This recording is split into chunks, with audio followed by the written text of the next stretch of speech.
Hello and welcome to today's segment of A Blast from the Past on NBC News with me, your host, Julie Martins. Joining us today is famous Mexican revolutionary Pancho Villa. Mr. Villa, welcome to our show. Thank you, Miss Martins. It's a pleasure to be here. Please, call me Julie, and the pleasure's all mine. So let's get started. Of course. So tell me, what makes your actions as a revolutionary important? Well, first off, I was one of the most prominent figures in the Mexican Revolution for 10 years, from 1910 to 1920. So during those 10 years, what were some of the important things that you did? Well, I was responsible for the uprising of those who suffered greatly, like me, including the poor, unprivileged, and those who were outsiders, under the cruel presidency of Porfirio Diaz, who was shockingly the president of Mexico for 40 years. I was also vital in the capture of Ciudad Juarez, which led to the resignation of Diaz as president in 1911, during my early years as a revolutionary. Anything you'd like to add, Mr. Villa? Actually, yes. My relations with the United States during the first half of my revolution's career helped to keep peace between the borders of the two countries and allowed safe trade between us and the United States. Okay, great. Next question.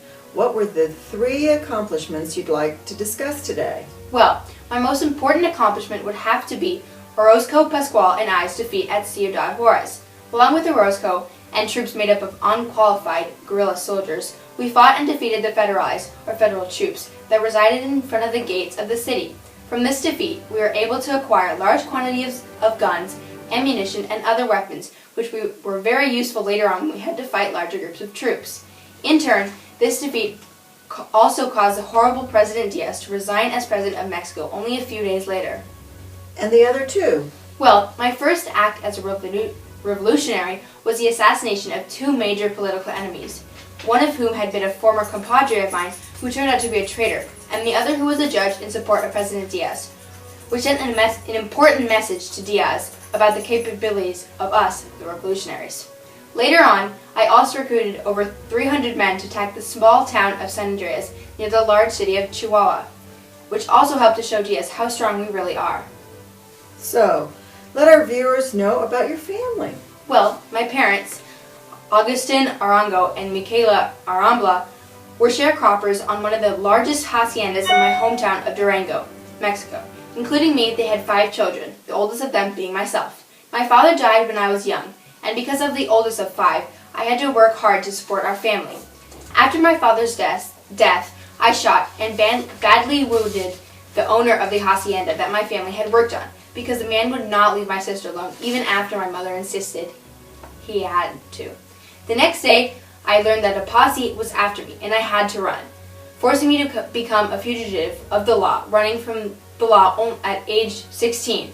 After this had happened, I had to change my birth given name of Doroteo Arango to Francisco Villa, or Pancho Villa as most call me, to avoid the authorities.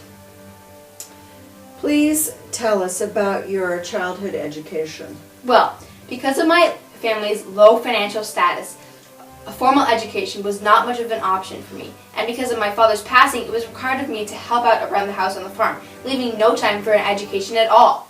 However, because of my various times in jail, I was able to learn and read, as well as write, from various war strategy books I had access to during prison.